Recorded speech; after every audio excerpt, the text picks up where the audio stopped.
La casita del jardinero.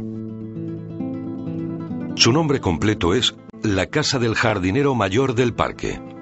Un pequeño palacete a la sombra de un imponente ficus, que era efectivamente la casa del jardinero encargado del mantenimiento del parque y actualmente sede de la oficina de turismo del ayuntamiento.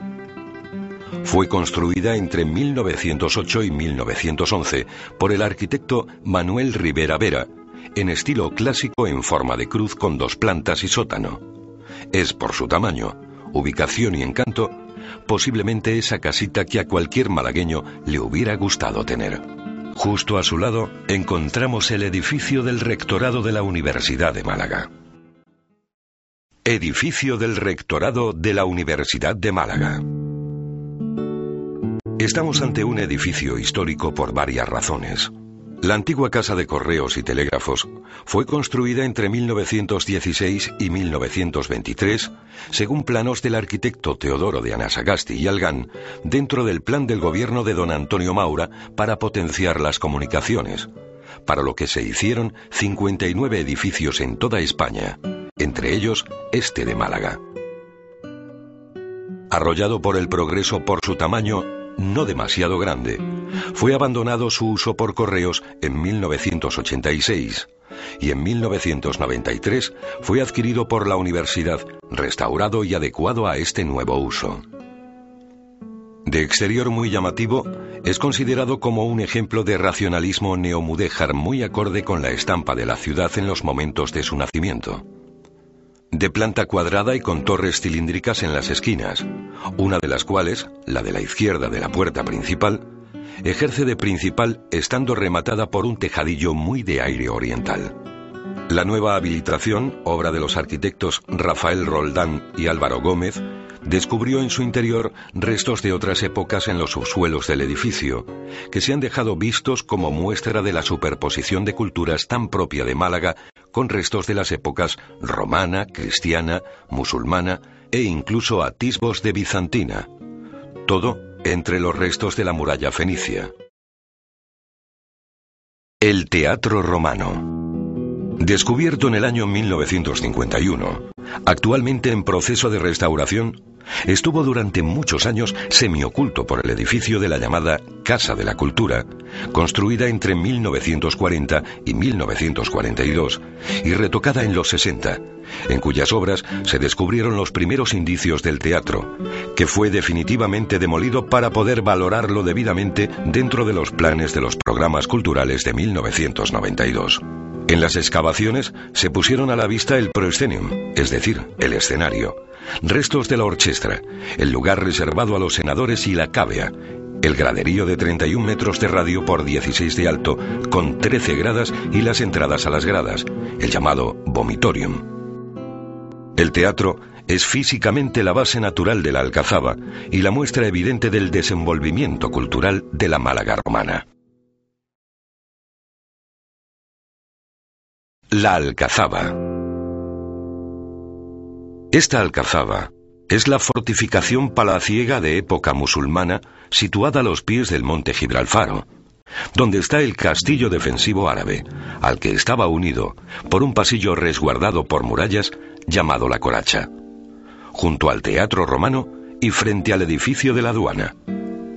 Es una oportunidad para ver en solo unos metros la unión de las culturas romana, árabe y renacentista, lo que hace a este rincón un lugar muy especial. Construida entre 1057 y 1063, según los historiadores musulmanes, a instancias del rey de Taifas bereber de Granada, Badís, en su construcción se emplearon materiales de acarreo y se utilizaron piezas del anexo Teatro Romano como columnas y capiteles. Posteriormente llegan a Málaga los almorávides, en 1092, y los almohades en 1146. En el 1279, la conquista Muhammad II Ben al-Ahmar, y pasa al reino nazarita, que es la que le deja una profunda impronta como edificación nazarí, construida sobre la roca, que conjuga las necesidades de defensa y la belleza de un palacio árabe organizado a base de patios rectangulares y crujías en torno con sus jardines y estanques y con estancias que en la tradición de la arquitectura granadina busca en los interiores la alternancia de luces y sombras para conseguir esos juegos que también dominan los alarifes árabes. Su componente militar la hace una de las obras más importantes musulmanas conservadas en España, con matacanas, torres albarranas con saeteras y murallas almenadas como elementos defensivos. Sin embargo, su mejor defensa estaba en su situación, dominando desde sus balcones la ciudad y la bahía. A su alrededor había un barrio, hoy totalmente desaparecido, que tenía incluso su sistema de tarjeas para evacuar las aguas fecales y con letrinas en casi todas las casas, lo que acredita el alto nivel de civilización que existía en esos momentos. Tuvo sucesivas reconstrucciones, algunas hasta en el siglo XX, y actualmente es visitable con importantes muestras arqueológicas expuestas. En las primeras excavaciones para su restauración aparecieron restos de muros romanos de hormigón revestido de estuco rojizo y pequeñas albercas excavadas en pizarra destinadas a la preparación del garum, pasta de pescado que elaboraban los romanos, y una mazmorra donde encerraban, durante la noche, a las cautivas cristianas que trabajaban de día. Y siguiendo por la calle que está justo enfrente, observaremos desde la esquina que ya se deja ver la catedral, a la que llegaremos paseando por la calle del Císter y disfrutando de los jardines de la catedral. Estos son un espacio natural con especies tales como el ciprés, el ficus, el rosálabe del paraíso, naranjo amargo, mandarino, aligustre, palmera canaria, palmera datilera y washingtonia, entre otras, y con un espacio particularmente bello, el patio de los naranjos, también llamado de las cadenas, en el que hay un árbol de no demasiado gran tamaño con flores blancas aromáticas y una especie de aceitunas negras de apariencia inofensiva, especie procedente del Cabo de Buena Esperanza, de las que se sacaba en otros tiempos un tóxico para envenenar las flechas. Es un lugar propio para el descanso y el disfrute del tañido de las campanas de la catedral. Una vez pasados estos, nos encontramos con la puerta de las cadenas de la catedral y frente a esta, el Palacio de Cea Salvatierra.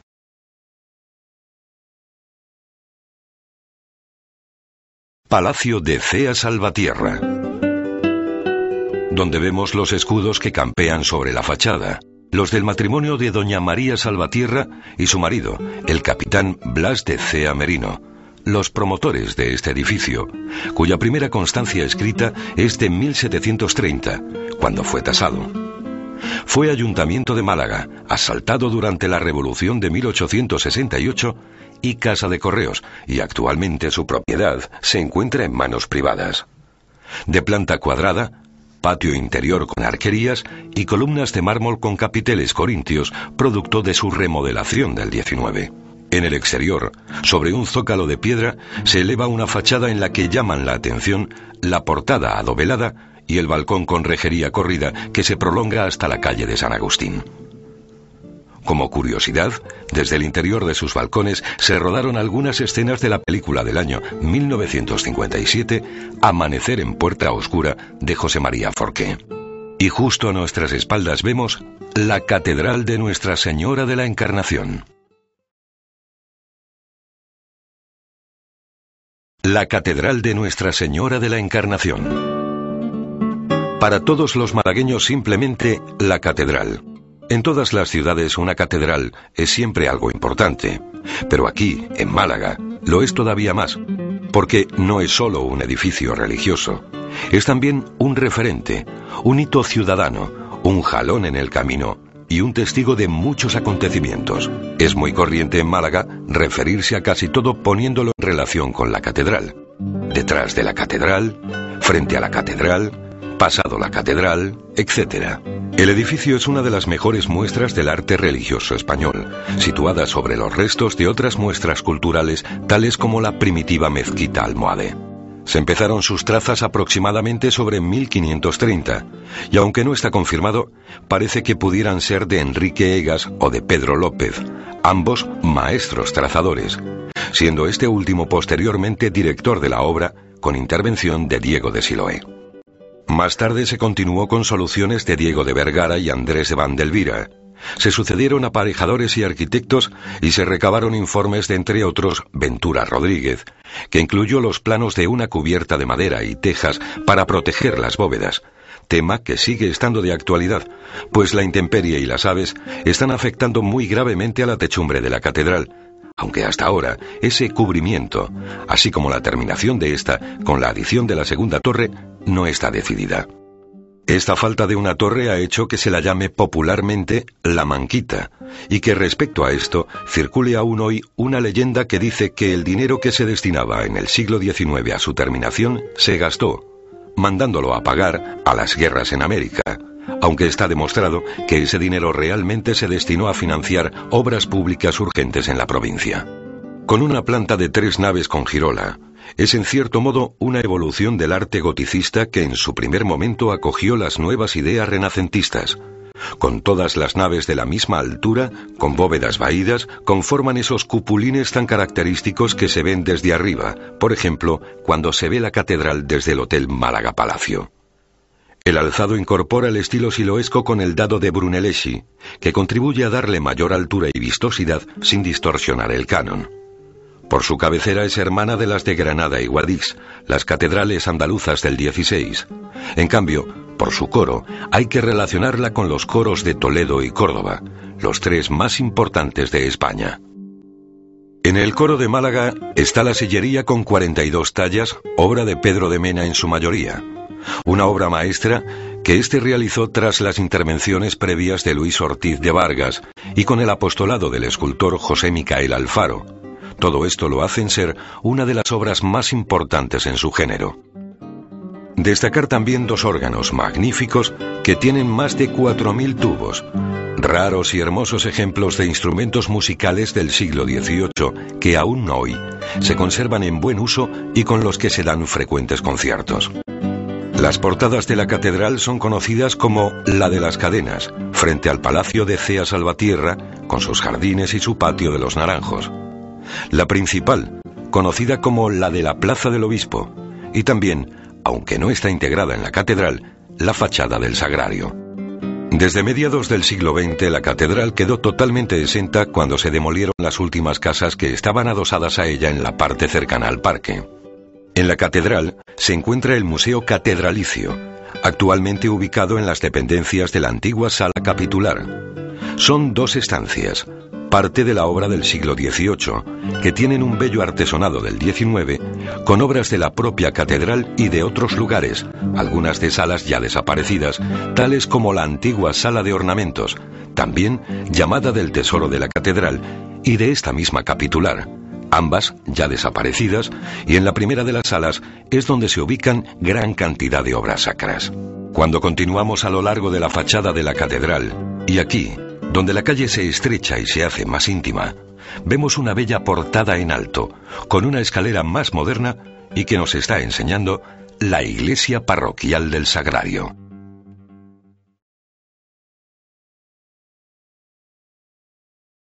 La iglesia parroquial del Sagrario, de los siglos XV-XVIII.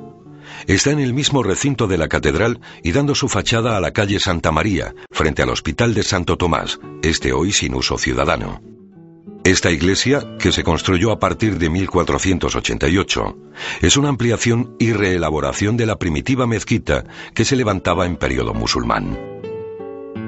En su interior destacan varios retablos y obras sacras e imágenes escultóricas de gran valor. En el exterior, lo más llamativo es esta portada que vemos, portada de estilo Reyes Católicos, un gótico final ya cercano al flamígero, en la que se ven 2 imágenes orantes, uno acompañado por un ángel y el otro por el apóstol Santiago, en los que parece se reconocen al cardenal Mendoza y al obispo del momento, don Pedro Díaz de Toledo. Las 2 pirámides rematadas con bolas y cruz de piedra son un añadido del siglo XVIII. En este mismo siglo se reedificó el edificio que estaba en muy mal estado. Con planta rectangular y cabecera plana con bóveda de medio cañón, tiene en su interior un hermoso retablo plateresco y un coro de estilo barroco construido en 1749 por el mismo aparejador de la catedral, don Antonio Ramos.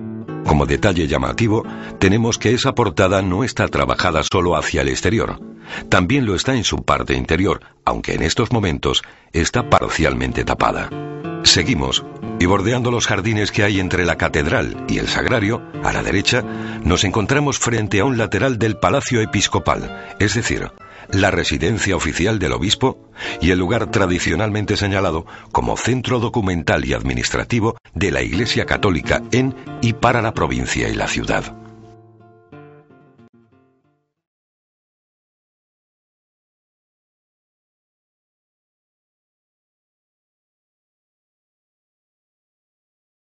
El Palacio Episcopal. En realidad, es un conjunto de varios edificios de distintas formas y estilos, que han ido acomodándose a las necesidades administrativas de la diócesis, por lo que los cambios son numerosos. Uno de los edificios, el que daba frente a los jardines del sagrario de la catedral, hoy en día integrado en el Palacio Obispal, tiene una leyenda curiosa, la de la popularmente llamada Casa de las Siete Cabezas. Corría el año 1639 cuando se registró un suceso que conmovió a la ciudad, creando un halo de leyenda que se apoyó en la fachada de la noble casa familiar en la que la dama mandó colocar una placa de piedra con 7 cabezas esculpidas que presidió la mansión durante años. Tenía entonces doña Sancha un sobrino que era su predilecto, llamado Álvaro de Torres y Sandoval, que era mimado no solo por su tía, sino admirado por las damas y damitas malagueñas. Fueron muchos sus amoríos y se le achacaba una aventura con la mujer del alcalde, Pedro Lavarría, que el joven ignoraba, según el notable historiador local Guillén Robles. El alcalde tenía fama de hombre dictatorial y soberbio, por lo que en la capital se presumía un choque entre ambos actores del chisme en cualquier momento, que se produjo durante una representación teatral en la Casa de la Caridad, convertido a la sazón en corral de comedias o teatro. En aquella época existía la costumbre de que a la entrada de la máxima autoridad local al recinto, el público se pusiese en pie en señal de cortesía. El joven no se sintió obligado y permaneció sentado. Tal actitud, se cuenta, irritó al alcalde, quien debía tener la mosca detrás de la oreja o fue quizá azuzado por su despechada esposa. El hecho es que el corregidor montó en cólera y mandó detener al joven, que ante la injusticia se defendió espada en ristre.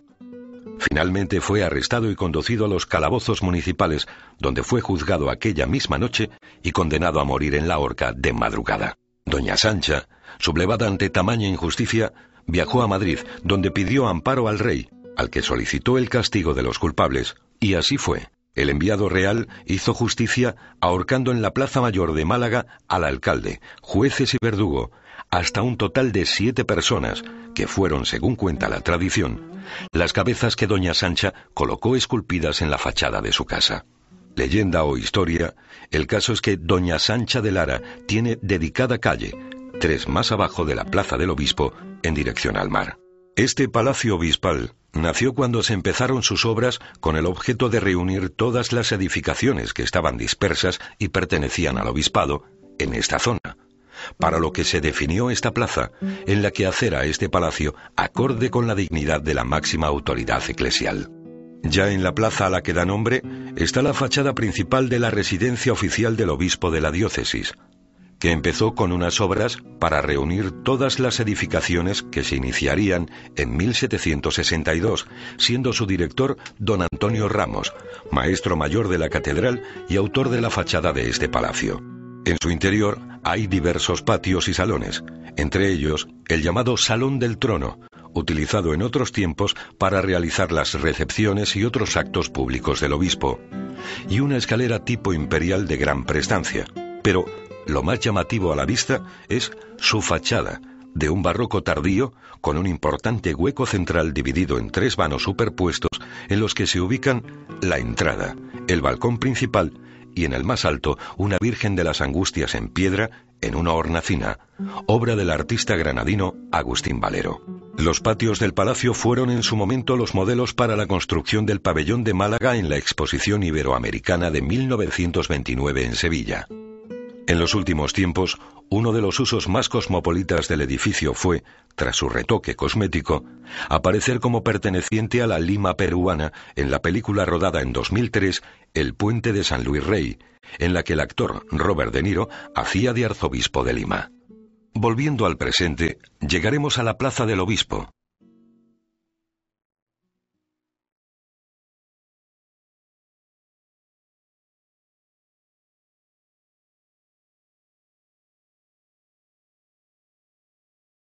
La Plaza del Obispo. Este es otro de los rincones con más encanto de la capital.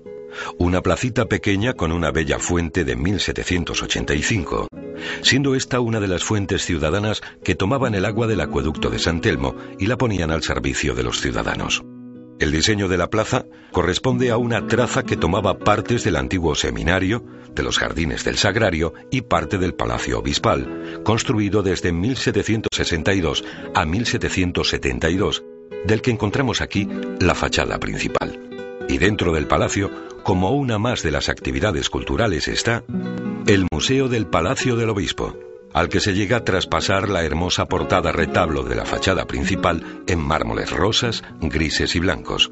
En la planta noble está ubicado el museo, cuyo nombre completo es Museo Diocesano de Arte Sacro, que reúne interesantes piezas de escultura, pintura y orfebrería que se hallaban repartidas por diversas iglesias, conventos y otros edificios de la diócesis que ahora están aquí para su mejor custodia y cuidado. Como una de las más relevantes muestras, encontramos las pinturas de la bóveda elíptica Un Triunfo de la Eucaristía, que hay sobre la escalera principal, que es en sí misma una obra de gran belleza y estéticamente muy relacionada con el estilo de los palacios genoveses. Cuando salimos del palacio, torcemos a la derecha y entramos en una calle estrecha y con aire de ciudad antigua y recoleta, la calle Salinas, la cual se va estrechando cada vez más hasta finalmente llegar a calle Larios, la cual tomamos a la derecha hasta llegar a la Plaza de la Constitución.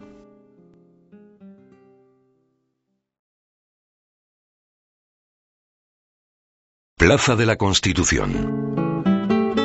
La plaza que es tradicional corazón de Málaga, la que ha tenido numerosos nombres, en principio en el periodo nazarí de las 4 calles, después Mayor, en 1812 de la Constitución, después en la posguerra de José Antonio, y ahora otra vez recuperó su antiguo nombre tras la transición. Desde finales del siglo XV es el espacio público ciudadano, donde se desarrollan todo tipo de actos y donde se reflejan todas las actuaciones políticas y sociales.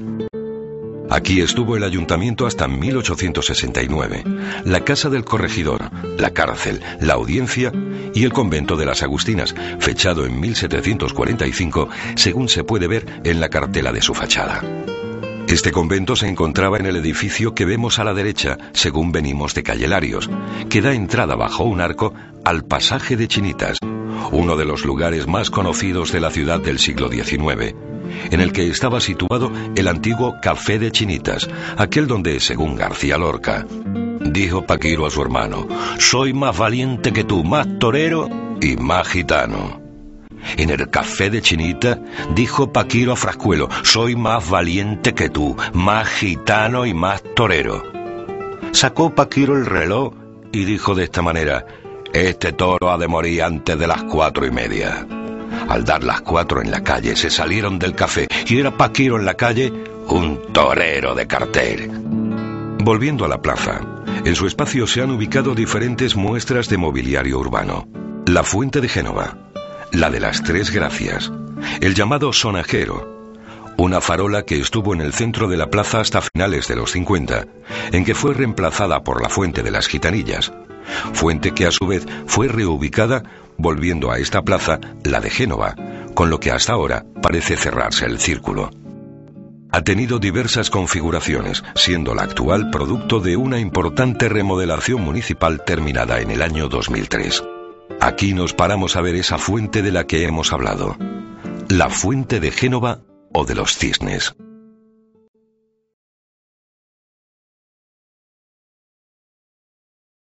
La Fuente de Génova o de los Cisnes.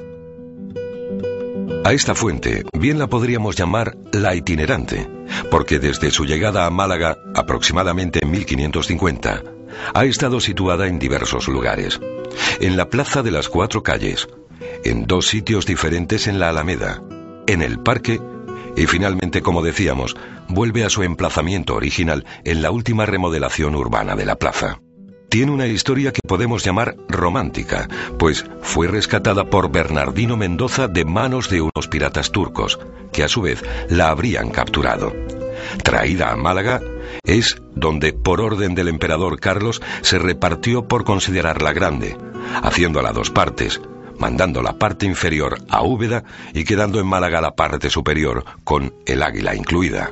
Su ajetreada vida ha obligado a restauraciones en diversas épocas, siendo la última la que se efectuó para limpiarla cuando volvió a la nueva Plaza de la Constitución, como hemos dicho ya, en las obras de 2003. Frente a esta, y enmarcada por una hilera de palmeras que le hacen de camino visual, vemos la conocida como Sociedad Económica de Amigos del País. Sociedad Económica de Amigos del País. También llamada Casa del Consulado, porque en cierto momento, cuando Málaga obtuvo el Consulado del Mar, en 1875, se instaló en él el Colegio de Náutica de San Telmo, en lo que había sido una cesión por parte del antiguo convento de los jesuitas, la parte del colegio e iglesia, que tras la expulsión de los jesuitas estaba siendo poco utilizada. La fachada es de las llamadas de edificio balcón, es decir, edificios hechos con vistas a asistir a los festejos, y hecha por tanto en función de la plaza, lo que le da esa independencia del resto del edificio del convento. Ha sido remozado en 2004, con lo que la portada ha recuperado su antiguo esplendor y ha potenciado las guirnaldas y el medallón del ático con su imagen simbólica de la ciudad en barroco clasicista atribuido a Martín de Aldehuela. Actualmente es lugar de exposiciones y otras muestras de la Málaga cultural. Y dejamos la plaza, siguiendo por la calle más conocida de la capital, la calle Larios, a la que enfilamos en dirección sur, hacia el puerto, hacia el mar. Calle de la que se dice que cuando se viene a Málaga hay que pasearse por calle Larios y notar el ambiente de la ciudad. Es aquí donde la arteria más conocida se convierte en la vía de salida para las viejas calles de la antigua zona portuaria y mercantil, ahora constituida en centro comercial con tiendas y bares que alternan la tradición con lo moderno y con plazuelas con encanto. La calle Larios. Nacida de una aglomeración abigarrada de callejas que hablaban de su pasado musulmán, hasta que en 1887 se abriera esta calle, la zona era todavía un viejo barrio de la ciudad, no demasiado sano, lo que con solo 4 años de obras y tras su inauguración en 1891, quedó convertida en la zona y calle principal de la Nueva Málaga. Antes se había empezado con un gran plan de rehabilitación de la zona, tras la que se habían reformado calles como las de Luis de Velázquez, Cuervo, actual de Calderería, Plaza del Siglo, Molinalario y Sánchez Pastor, entre otras, obras realizadas por 2 excelentes arquitectos, Jerónimo Cuervo González y Eduardo Estrachan Viana Cárdenas. Durante sus obras, que supusieron expropiaciones y gran cantidad de trámites, se sucedieron en Málaga nada menos que 8 alcaldes, algunos de los cuales lo fue incluso 2 veces, lo que da una idea de la movida que era la vida municipal de entonces, pero la obra continuó. Una cosa curiosa es que el alcalde que propuso la idea a finales del 19, don José Alarcón Luján, antes se preocupó de saber si los malagueños preferían hacer esta obra tan necesaria o preferían la terminación de la segunda torre de la catedral. Esta fue la primera vez que el municipio consultaba al pueblo para un proyecto tan importante, y los vecinos decidieron que era más urgente la calle. Esta obra era necesaria por varios motivos. El más importante era transformar el complicado entramado del centro, con calles insalubres y revueltas, en un eje moderno y saludable, y otro era ventilar el sector con un nuevo saneamiento, ya que por su falta de equipamientos se había convertido en un foco de enfermedades endémicas, siendo además un foco de golfos y maleantes. Para la construcción de la calle fue necesaria no solo la aportación del ayuntamiento, sino que se necesitó de ayudas del capital privado de la ciudad. A esto se comprometieron las grandes familias industriales, suscribiendo acciones. Sociedad Hijos de Manuel Heredia, Hijos de Manuel Larios, Antonio Campos Garín, Jorge Loring y Simón Castel. Lo más complicado eran las expropiaciones, ya que todo el lugar estaba edificado de casas con sus respectivos dueños, a los que había que indemnizar y convencer. En total, nada menos que 107 fincas para expropiar, demoler y usar su espacio para la nueva calle, lo que alargaba su construcción. Pero en 1886 se descubre que la Casa Larios, que tenía más dinero que el ayuntamiento, había ido comprando en secreto y poco a poco hasta 76 de los edificios, por lo que cuando ofrece al alcalde del momento su colaboración, éste la acepta, naturalmente, siendo la Casa Larios la protagonista de la obra desde ese momento, con lo que algunos concejales se quedaron más tranquilos, pues el proyecto era realmente grande, y el ayuntamiento no estaba boyante. En el año 1887, y ante notario, se dejan las obras en manos de los Larios, que se responsabilizan de terminarla, ajustándose a las especificaciones que ya se habían hecho para las alturas y las alineaciones, con las 12 manzanas de la calle prácticamente gemelas, quedándose a cambio con varias de las parcelas, y con este acuerdo la calle se termina. Cuando se inauguró, fue una sorpresa el parqué que se había colocado en la calle, a modo de salón, al que se llamó Entarugado. Pero 16 años más tarde, el río Guadalmedina se encargó de cargarse el invento en septiembre de 1907 con Surriá, que es como se llamaba en Málaga a las inundaciones, que al dejar inundado todo el centro hizo que por dilatación los tarugos se desprendieran y salieran flotando. La calle, con sus nuevos alquileres, se convirtió en el centro de la mejor sociedad de la época, con la instalación de comercios e instituciones de prestigio, que eran las que podían pagar las rentas. Para inaugurar la calle, se instaló un arco triunfal, que más tarde se ha reproducido en una de las entradas a la calle durante la Feria de Agosto. Posteriormente ha sufrido grandes cambios en su uso, pero siempre se han respetado las construcciones originales, con las esquinas ochavadas tan características de Eduardo Strachan Viana Cárdenas, y con las alturas establecidas, siendo la última de las remodelaciones la que se puso de largo el 14 de diciembre de 2002, cuando el ayuntamiento la reforma urbanísticamente para convertir sus 200 metros en un paseo peatonal con bellas farolas de imagen decimonónica muy acorde con el entorno de la calle. Actualmente la vida ciudadana sigue discurriendo por esta calle, por la que pasa cualquier tipo de manifestación de la ciudad y en la que los músicos y otros artistas de diferentes países dan un tono nuevo y hasta ahora desconocido. Al final de esta calle, y cuando se está empezando a oler a mar, nos encontramos con la estatua y monumento al Marqués de Larios. Monumento al Marqués de Larios. Por su privilegiado enclave, a este monumento lo podríamos considerar casi como el epicentro de la vida urbana de Málaga. Es una obra de Mariano Benlliure, terminada en 1899 e inaugurada en 1909, de gran valor artístico y gran plasticidad. Es la imagen del segundo Marqués de Larios sobre un pedestal, con otras figuras simbólicas a sus pies. Es un grupo de los que se han dado en llamar de altares públicos, en un estilo muy clasicista y con intención claramente laudatoria y ensalzadora. Hay que recordar que en esos momentos, los Larios, que incluso fueron los promotores de la apertura de la calle de su nombre para abrir y sanear la plaza de las 4 calles hacia la Alameda, eran la mayor oligarquía del momento, tanto que el poeta Rubén Darío llegó a decir de ellos que Málaga era ciudad de Larios y boquerones. Posteriormente el monumento fue objeto de controversias precisamente por esa intención laudatoria, pero actualmente ya ha pasado a ser una de las referencias visuales de la ciudad. Y con esto, con la promesa del mar y el puerto, cuando se adivina otro trazo de esta Málaga, terminamos esta ruta a la que hemos llamado de Málaga Monumental.